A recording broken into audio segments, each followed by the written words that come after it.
Hi, I'm Thomas Newman. I'm going to take you through the music for my main title to Feud, Capote versus the Swans. I hope you enjoy it.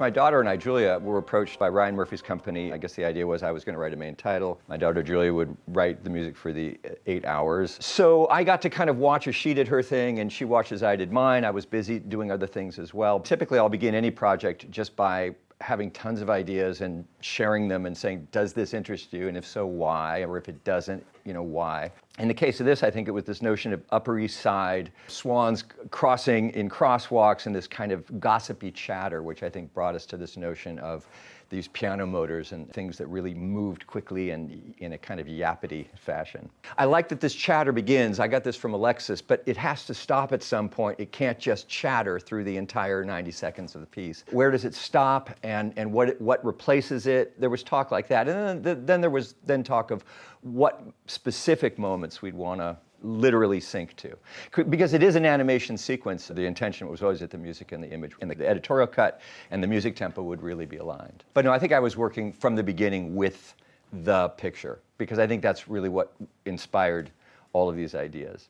I think complexity, along with a kind of degenerative Truman Capote, which is kind of what you get out of this title, that poison pens, the notion of the series, which is Feud, that it's Capote versus the Swans, that all these women were very, very close friends. He betrayed them. There was alcohol, there was drugs, debauchery all along the way. So it was pretty A to Z on that level. And again, with a kind of frenetic kind of cocaine pace, maybe.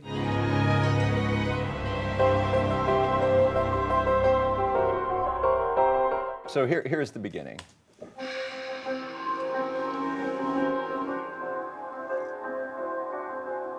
Like you can see, there's kind of this calm on top of this chatter too. This opening sound is an instrument called a J call. I think it's actually a bird call. You hold it next to your mouth and you kind of go like this, and it sounds like this. So a kind of splatter. And a kind of windiness that kind of sets you in motion. A player that I work with a lot named Steve Tavoloni will put together these piano motors, and they'll kind of spill forth, and there'll be variations based upon the fingers that I have pressed down. And then I'll oftentimes just kind of try to mosaic them together to say, oh, I like this 2 measures, and I think this could repeat for 8 measures, or no, 8 measures is too much, it'd be more like 6 measures. And I put this together.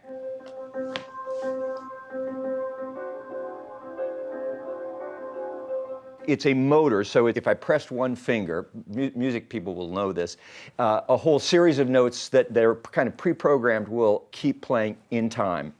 If I play a second note, they'll interact in different ways, and you get different types of harmonies and different types of pattern interactions, right? And then it's up to my ears to say, I like that, and what if this were the body of the piece?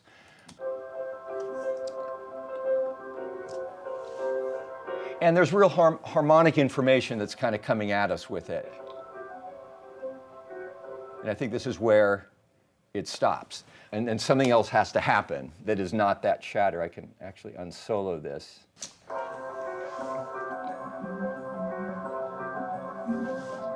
So a bullet is loaded and a gun goes off. And a woman falls. And there's a different idea now. In a low tone, so more darkness and spilling champagne and this sound too, which sounds like a vocal sound, which is actually a processed violin raga.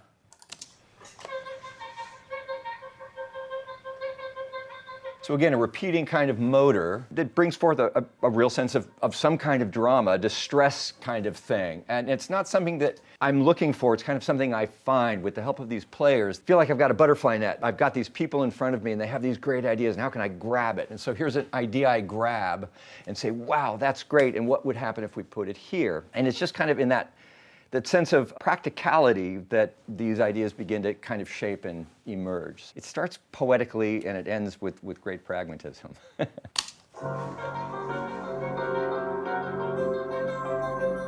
George Deering, who's an amazing guitarist, plays all kinds of instruments.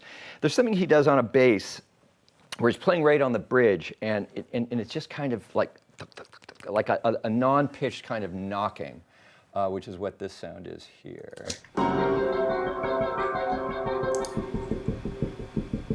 You know, real anxiety, right? I mean, or some kind of heartbeat. At the very least, a one-up of something, like things are worse.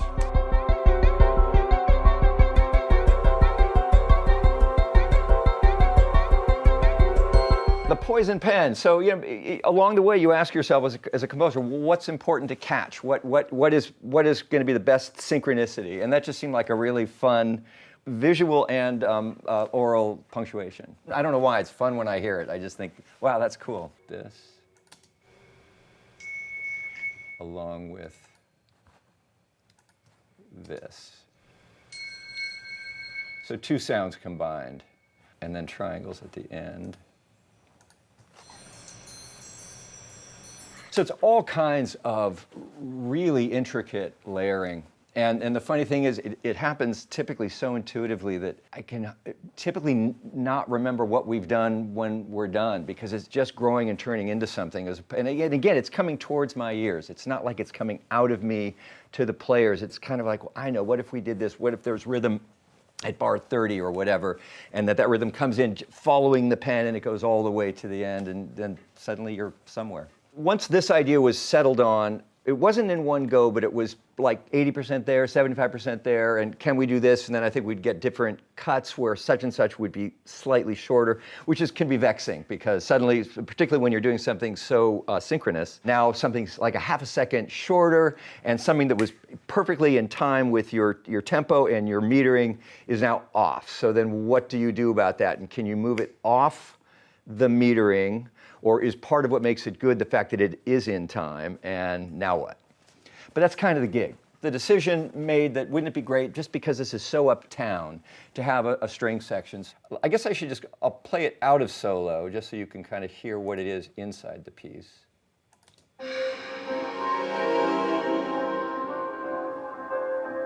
So two kind of lidesome, slightly complex string chords, I could take them out. So you can kind of see how much dramatic information those strings have, because now here it is with them in.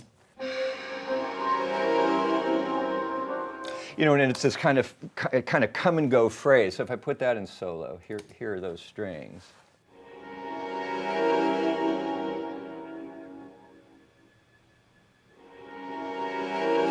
So a real sense of the harmonic vocabulary. It's typically, you know, an LCR, a left, center, right thing, violins, violas, cello and bass, and you know, you're kind of capturing the room.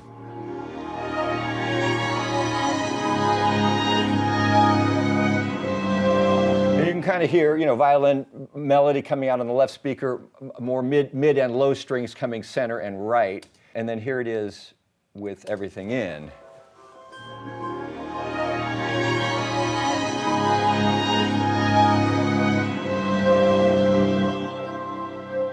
So the issue was, how does it end?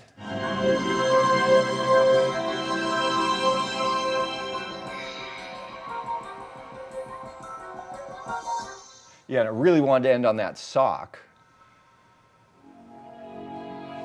But this was designed to say, now, fasten your seatbelts or unfasten your seatbelts and get ready for an hour of this. I think I had delivered a mix without it, thinking this was just an idea of a transition to Ryan and Alexis, and they really liked how it transitioned into the drama.